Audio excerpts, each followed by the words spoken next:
आचार्य जी से मिलने के लिए संपर्क करें। मुंबई 12 मार्च व 20 अप्रैल, जयपुर 17 अप्रैल, चंडीगढ़ 18 अप्रैल, दिल्ली 19 अप्रैल।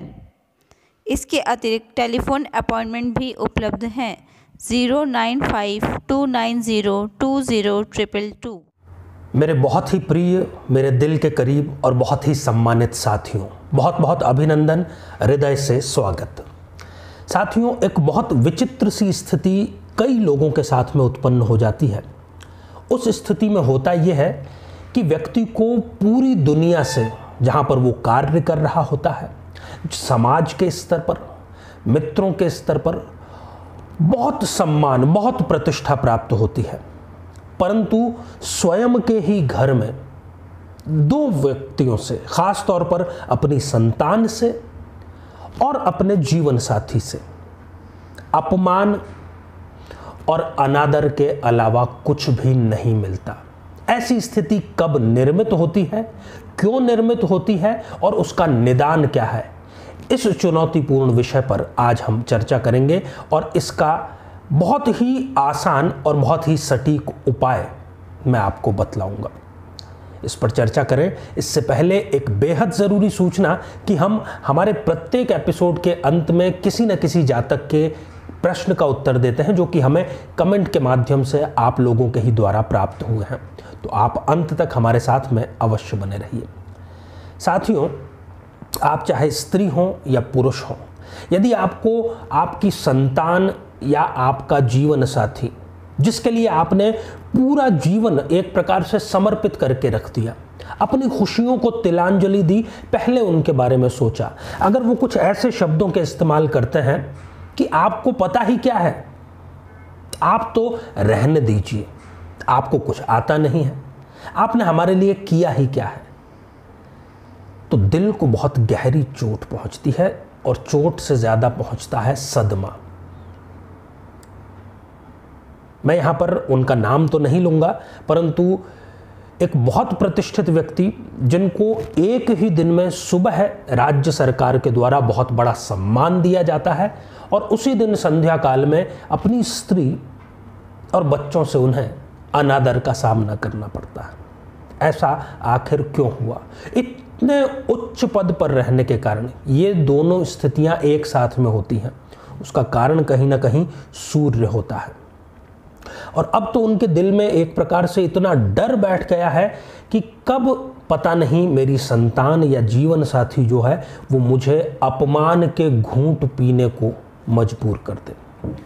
आज का ये जो रेफरेंस है, मैं यहाँ पर एक पुस्तक का रेफरेंस आपको दूंगा जहाँ से ये विषय उठाया गया है। खेट कोतुकम, ये भक्तिकाल के कवि रहीम की रचना है और खेट का अर्थ होता है ग्रह और कौतुक का अर्थ होता है तमाशा।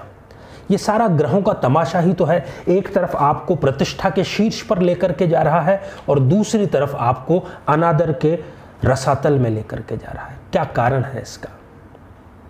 साथियों, आइए हम जन्म पत्रिका के माध्यम से इसको जानने का प्रयास करते हैं। लग्न जो है ये हमारा व्यक्तित्व है, हम स्वयं हैं। हम किस प्रकार से सम्मान और प्रतिष्ठा, आदर अनादर प्राप्त करेंगे, ये लग्न को देखकर निर्धारित किया जाता है। यदि यहाँ पर सूर्य विराजमान है, वैसे तो किसी भी राशि का यदि है, तब यहाँ पर व्यक्ति को अपने ही घर में, खास तौर पर जीवन साथी और संतान से अपमान का सामना करना पड़ेगा। केवल यहाँ पर दो स्थितियों का अपवाद है। यदि यहाँ पर 5 नंबर के साथ में 5 नंबर अर्थात सिंह राशि के साथ में यदि सूर्य है, तो वो स्वयं अपने घर में बैठा हुआ है, तब ऐसा अपमान नहीं होगा। और दूसरी स्थिति है, यदि मेष लग्न की कुंडली है और सूर्य बैठा हुआ है, तब भी ये काफ़ी हद तक बचाव कर लेगा। परंतु अन्य सभी स्थितियों में यदि लग्न में सूर्य बैठा हुआ है, सप्तम भाव को देख रहा है, तब ये सारी चीज़ें देगा जिसकी कि मैंने चर्चा की।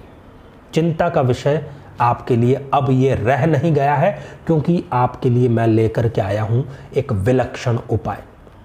सूर्य जो है वो आत्मा का कारक है। आप आपको यदि आपके जन्म का वार पता है, जिस वार को आप पैदा हुए हैं, उस वार को सुबह उठ करके सबसे पहले सूर्य की किरण का आप दर्शन करो और उनसे हाथ जोड़ करके निवेदन करो कि मेरी प्रतिष्ठा में, मेरे मान में, जो मेरे अपने ही परिवार और घर वालों, संतान ने एक प्रकार से धूमिल करने का कार्य किया है, मुझे उसमें कुछ राहत प्रदान करें। आप प्रार्थना कुछ के लिए करेंगे और सूर्य आप पर बहुत सारी रश्मियाँ सकारात्मक बरसाएगा, आपको प्रतिष्ठा बहुत ऊंचाई पर लेकर के जाएगा। अब उस दिन से प्रारंभ करके, जो आपके जन्म का वार है, प्रारंभ करके रोजाना आपको सूर्य को सुबह उठ करके जल समर्पित करना है, अर्घ्य देना है और उनसे यही प्रार्थना करनी है। जिस वार से आप इसको शुरू करेंगे, उससे जो पहला रविवार पड़ेगा, उस रविवार को आपको अपने वजन के बराबर गेहूं दान करने हैं जरूरतमंद व्यक्तियों को। अब जरूरतमंद व्यक्ति वो है जो उसको की पिसा करके खाने का कार्य करे। यदि आपका जन्म रविवार को हुआ है तो आप पहले ही दिन ये दान कर सकते हैं और इसको लगातार 3 बार करें तो बहुत अच्छा है, पर सूर्य को जल चढ़ाने का कार्य जरूर करें। जन्म के वार से शुरू करना है, प्रथम रविवार को आपको अपने वजन के बराबर गेहूं दान करने हैं और फिर रोजाना सूर्य को जल समर्पित करके ये निवेदन करना है। चमत्कार घटित होता हुआ आपका दिल मुझे ज़रूर दुआएं देगा, उसी की मैं प्रतीक्षा में हूं। तो साथियों, आप इससे लाभ लीजिए। अब हम बढ़ते हैं आज के हमारे कमेंट के चरण की ओर। आज हमने कमेंट शामिल किया है शैली पुरी जी का, जो कि हमें मिला है लुधियाना, पंजाब से। शैली जी, आपने कहा है कि 2 वर्ष हो गए हैं आपके विवाह को, परंतु अभी तक संतान की प्राप्ति नहीं हुई है। बहुत ही चिंता का विषय है। चिंता का विषय बिल्कुल भी नहीं है। कारण ये है कि आपकी तुला लग्न की कुंडली है। तुला लग्न में शनि योग कारक होता है, पंचम स्थान का स्वामी होकर के वो केंद्र में बैठा है। संतान तो आपको 1000% होगी। थोड़ा सा डिले वो करा रहा है, पर अब ये ज़्यादा डिले नहीं है।